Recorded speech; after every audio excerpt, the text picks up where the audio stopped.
हमारा नेता कैसा हो, हमारा नेता कैसा हो, हमारा नेता कैसा हो, हमारा नेता कैसा हो। कश्यप समाज, कश्यप समाज, कश्यप समाज, कश्यप समाज, कश्यप समाज, कश्यप समाज, कश्यप समाज, कश्यप समाज, कश्यप समाज, कश्यप समाज। आरक्षण नहीं तो, आरक्षण नहीं तो आप सभी से बीच में हाथ जोड़ के निवेदन है, थोड़ा थोड़ा पीछे हो जाएगा रिक्वेस्ट आपसे।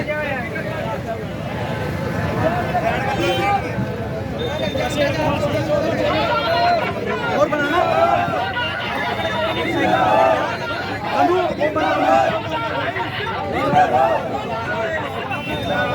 आदरणीय मेरे सभी सम्मानित साथियों, मुजफ्फरनगर के इस कस्बा बगरा की पावन भूमि को नमन करते हुए अपने बगरा के समस्त कार्यकर्ता नौजवान साथियों को, बुजुर्गों को हाथ जोड़कर नमन करते हुए मैं आप लोगों से अपील करना चाहता हूं कि मान सम्मान और स्वाभिमान की जो लड़ाई हम लोग लड़ रहे हैं, ये हमारे कश्यप समाज की बहुत बड़ी लड़ाई है, जो पिछले काफी अरसे से, काफी समय से चली आ रही है। और सरकारें जो भी आती है वो कश्यप समाज का इस्तेमाल करती है और चली जाती है। ये इस लड़ाई को जीतने के लिए, इस मान सम्मान को बचाने के लिए, इस लोकतंत्र को बचाने के लिए ये हमने मां गंगा की यात्रा शुरू करी है। ये गंगा जल यात्रा का उद्देश्य कोई आम उद्देश्य नहीं है। ये गंगा जल यात्रा उन लोगों के कहने पे चलाई गई है कि जिन लोगों ने कहा था कि हमें मां गंगा ने बुलाया है, कहा था कि नहीं कहा था कि हमें मां गंगा ने बुलाया है। ये यात्रा उनके लिए चलाई गई है और हमारे समाज को जो जलवंशी समाज कहलाता है, जो नदियों के और गंगा के किनारे रहकर जीवन यापन करने वाला कश्यप निषाद मल्लाह समाज कहलाता है। आप जानते हो कि जब कहीं को नाव डूब जाती है तो लोग कहते हैं कि अल्लाह बचाए या मल्लाह बचाए। आपको बताना चाहता हूं कि कश्यप समाज की 17 जातियों के अनुसूचित जाति की लड़ाई है और इस लड़ाई को लड़ने के लिए हमने भी एक संकल्प लिया है।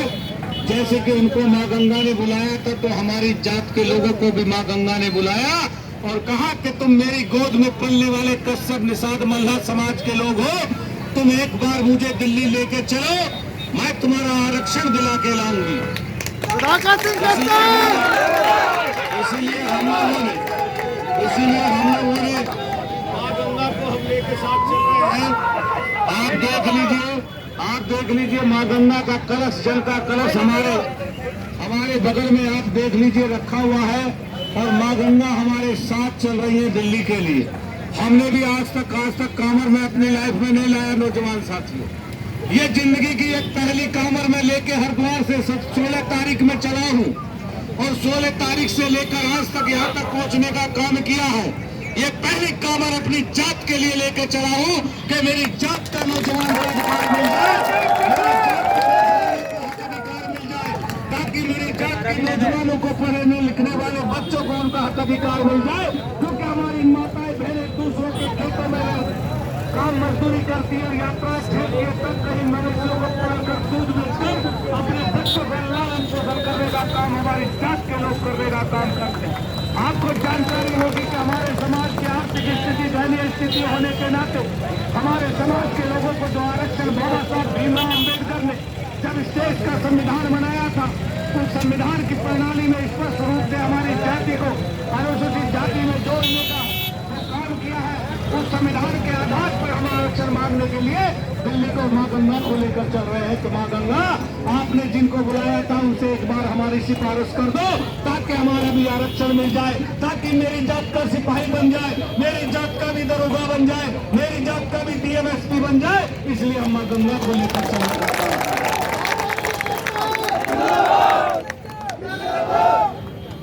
ये मांग है, बाबा साहब भीमराव अम्बेडकर के बनाए संविधान की मांग है आप बताइए कि अगर दिल्ली का कसब अनुसूचित जाति में होता है, अगर बिहार का कसब अनुसूचित जाति में होता है, आप बताइए हिमाचल का कसब अनुसूचित जाति में होता है, तो मेरे उत्तर प्रदेश का कसब अनुसूचित जाति में होना चाहिए कि नहीं होना चाहिए?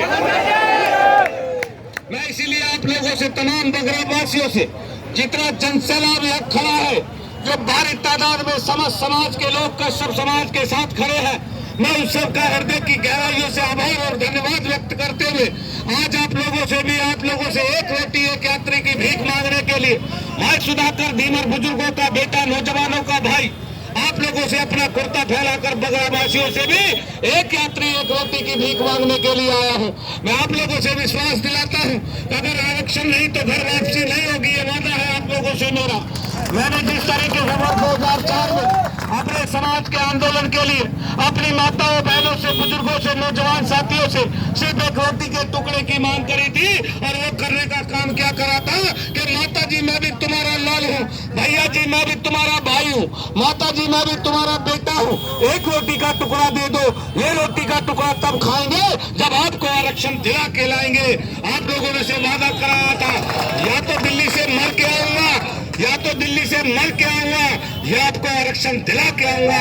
ये वादा किया था मैंने, आज वही बात है, या तो आरक्षण दिला के आऊंगा या मर के आऊंगा। आप लोगों को भी संकल्प लेना होगा, या तो आरक्षण लेके आना होगा या अपने बेटे को 2 मीटर कफन में लपेट के लाना होगा।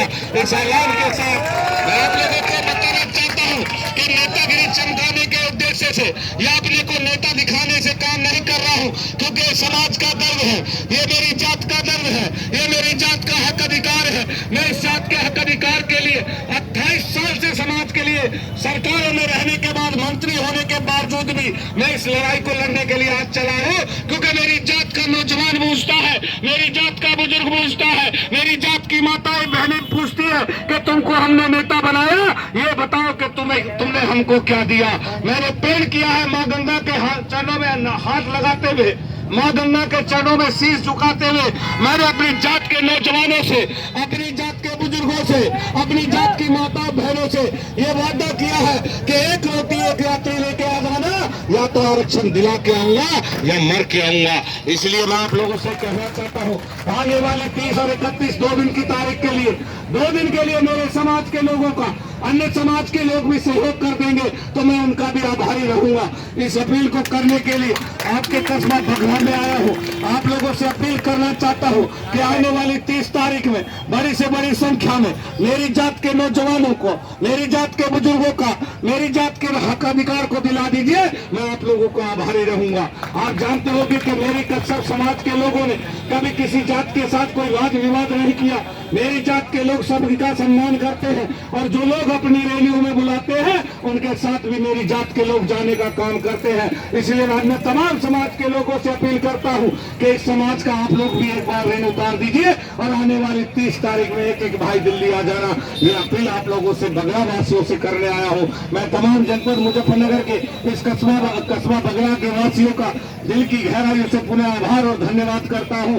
इसी के साथ अपनी वाणी को विराम देने से पहले आपको एक शेर सुनाना चाहता हूं, क्योंकि बहुत दिन हो गए कभी मैं भाषण देता हूं तो शेर शायरी नहीं कर पाता हूं, लेकिन कभी कभी मन में याद आ जाता है।